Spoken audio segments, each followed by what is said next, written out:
On a day where the only real talking point for Manchester United and Manchester United fans should be Alejandro Garnacho and the 18-year-old lighting up the stage. Instead, we're here talking about this.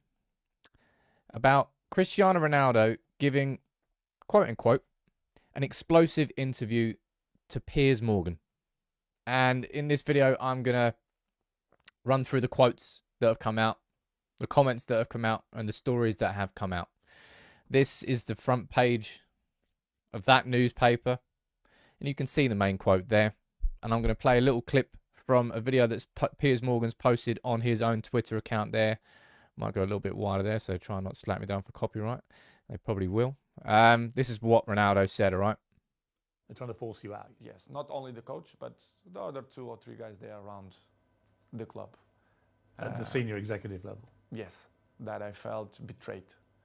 And you think they're trying to get rid of you?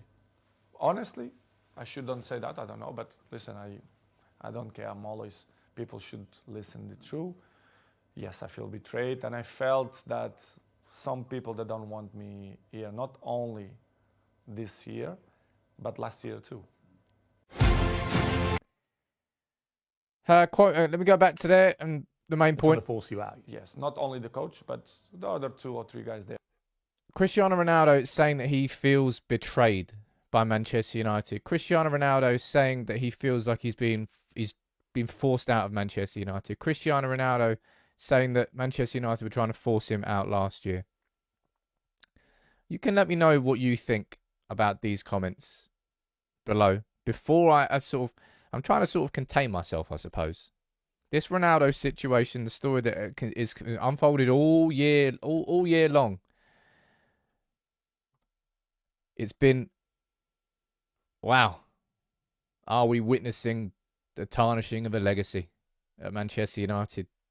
I really, really think we are. What I want to do is run through some more quotes that have come out in the paper itself, where Cristiano Ronaldo speaks about Ten Hag directly and says this. He said down there, I don't have any respect for him because he doesn't show respect for me. If you don't have respect for me, I'm never going to have to respect for you. If you don't have respect for me, I'm never going to have respect for you. Well, that's just repeated shit. On a night where, look, Jay from Stretford Paddock tweeted this. It's really what it feels like for that interview to go out to tonight. And to Piers Morgan, of all people. Because Ronaldo, of course, threatened this. Is it that one there? Don't know what it is. That one? No. He threatened this a long time ago. I haven't actually got it up on screen here. But threatened that interview where where the truth is going to be revealed. And the person you chose to do that with is Piers Morgan. Ronaldo put in a transfer request. And he feels betrayed by the club. Now, the thing that I've been waiting for to try and find out a bit more information is exactly what went on during the summer. And in this interview here, this is what it says. Sorry, that's the wrong part there. This bit here. This is what Piers Morgan has written. Shockingly, he was less well supported by his club, who he accuses of a lack of empathy, especially when his 3-month-old daughter was hospitalised in July and could not return on time for pre-season training because he wanted to stay with her. Now, this is the thing that I've been speaking about for quite a while, that everything that happened during the pre-season with Ronaldo not being there, with Ronaldo then not being fit for the season, and Ronaldo not being Ronaldo as we know him. When it comes to fans understanding the situation, we couldn't understand the situation. We were told it was for family reasons, which, of course, it's completely and utterly his choice whether he wants that to be released to the public. But that's what I mean about it was a difficult thing to empathise with. And I hope that his family's well, especially after the trauma that happened last year. And that's been a big part of the unfolding situation. It's made it very, very difficult for fans to sort of get their head around what we're witnessing with Ronaldo. Because we can all completely empathise with the fact that that has affected him, like it would affect every single human being. But to go back to what we're just talking about here, and the explosive headline that Piers Morgan's led with. He's not leading with the fact that we might be able to understand the story and sort of really get a bigger picture of what happened during the summer. That's not what it's about. Do you read that on the front page of The Sun? No. You're reading the fact that Ronaldo is straight up saying that he feels betrayed by Manchester United. Once upon a time, back in 2009, Ronaldo said that he felt like he was being held like a slave at Manchester United. Fast forward to 2022, and this time he feels betrayed. And this is by a club that he handed in a transfer request to leave. I fully supported Ten Hag the whole way through this entire Ronaldo situation, especially when we found this out. That Ronaldo refused to come on. And you're talking about a lack of respect. That was Ronaldo's response to a lack of respect from his manager. It was petulant. It was childish. And Ten Hag had absolutely my unequivocal support there. And this just leaves a sad... that it's... Timing is a fucking huge important factor here. This is being released at 10 p.m. on the final Premier League game before a 6-week break. I think Ronaldo's played his last game in a Manchester United shirt. This was released at 10 p.m. tonight for a reason.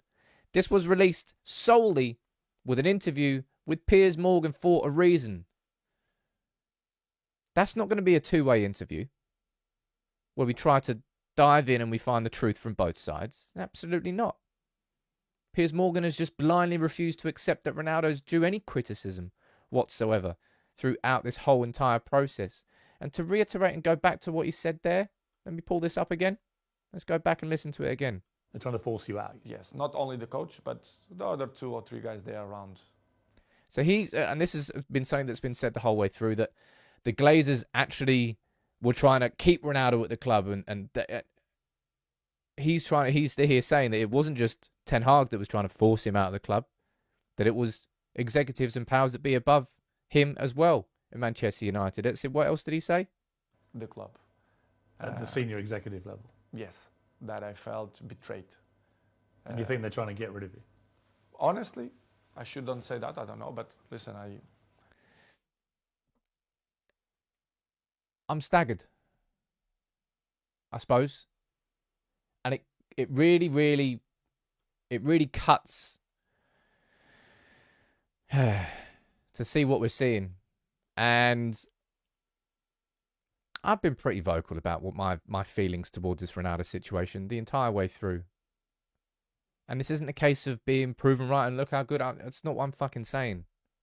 And people will probably try and accuse me of that anyway. But I have been proven correct. We are a better team without Ronaldo. Ten Hag has been correct to manage him in the way that he's managed him this season. And the future does not revolve around Ronaldo anymore. But on a night, as I said, on a night where we should be speaking about an 18-year-old, after what a moment it was for him at Craven Cottage, we're here with an interview with Piers Morgan. And by the way, that's a 90-minute interview, right? So did that just happen tonight? I very much doubt it. I very much think this has been in the can for a couple of days, which means it probably is a reason as to why Ronaldo wasn't in the squad. Ronaldo was ill in the last week, we've heard. I don't know what your reaction to this is in the comments, but this is the end for Ronaldo. I mean, I felt like that kind of happened after he refused to come on for Erik ten Hag. I don't really see how that relationship could be completely repaired, even though the fact that he came back in and then Ten Hag even gave him the fucking captaincy. How's that for an olive branch? Well, Ronaldo's taken that olive branch, snapped it, and thrown it back at Ten Hag. He will never kick a ball again for Manchester United. Him leaving the club in January was always the right thing, and now it's if we can't find a club to buy him, we just have to tear up. We have to swallow it and pay to get rid of him. We paid to sack Ragnick. We paid to sack Mourinho. We paid to sack Solskjaer. We need to pay to get rid of Ronaldo if nobody wants him, because the longer he's around now, he is dragging the club in a different direction to everything that Garnacho and Ten Hag and Casemiro and Eriksen and every single other player is doing at the moment, and taking us somewhere else, back towards where we want to be. You can let me know what you think about that. Look, the full interview comes out on Wednesday and Thursday. Maybe I'll take another look at it there. But what I was always interested in finding out more of from a personal perspective was about what happened in pre-season. And we hear it, as I said, it's written there that his 3-month-old daughter was hospitalized, which is, I hope that she's completely fine now. But I wanted to find out more on that and everything around it. Instead, it's Piers Morgan setting a story how Piers Morgan would set a story. And if Ronaldo really wanted to kind of repair the relationship with his fans, I don't think he would have chosen Piers Morgan to do this interview with. The timing of it stinks. I think Ronaldo's played his last game in a United shirt. You can let me know what you think in the comments below. And no doubt, this is going to be a conversation that we have more of, and probably on live stream as well. You can let me know what you think. What a sad, sad end to probably the best player I've ever seen playing a United shirt.